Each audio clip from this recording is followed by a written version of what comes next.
বহুদিন ধরে বুঝছি আমি ডাস্ট অ্যালার্জি আছে। না, আপনার যদি ডাস্ট অ্যালার্জি অলরেডি তো আপনি ডায়াগনোসিস করে নিয়েছেন। যদি ডাস্টে আমরা বলি যেটাতে অ্যালার্জি সেটা থেকে দূরে থাকতে হবে। কারণ চিংড়ি মাছে অ্যালার্জি থাকলে চিংড়ি মাছ খাওয়া যাবে না। আপনি বলছেন আপনার ডাস্টে অ্যালার্জি আছে, আপনার ডাস্টে যাওয়া যাবে না, তো ডাস্টকে অ্যাভয়েড করুন, তাহলে ডাস্ট অ্যালার্জি নিয়ন্ত্রণে থাকবে। এবার আপনি আমাকে ঠিক প্রশ্নটা করেছেন। আপনি যদি ডায়াগনোসিস করে দেন তাহলে আমার বলার জায়গা বন্ধ হয়ে যাবে। এবার আপনি যদি বলেন যে আমার সর্দি কাশি হচ্ছে, তাহলে যেটা ধুলোয় গেলে বাড়ে, তাহলে আমি সমাধানটা আপনাকে বলতে পারবো। এগুলো না বলে যদি আমাদের ডক্টরদের কি কি সমস্যা হয় ওনার সেটা বলেন, আমাদের ক্ষেত্রে ডায়াগনোসিস করাটা তো আমার কাজ। ডাস্ট হচ্ছে অনেকগুলো অ্যালার্জেনের মধ্যে একটা অ্যালার্জেন ডাস্ট।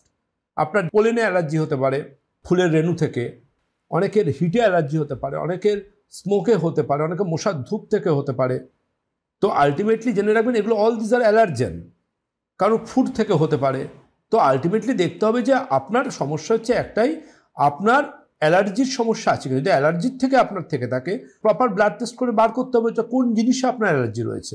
ব্লাড টেস্টের রিপোর্টে কিন্তু লেখা থাকবে আপনার IgE লেভেল কত আছে, আপনার অ্যালার্জেন প্রোফাইল করলে কোন কোন খাবারে আপনার অ্যালার্জি আছে সেটা ডিটেক্ট হবে।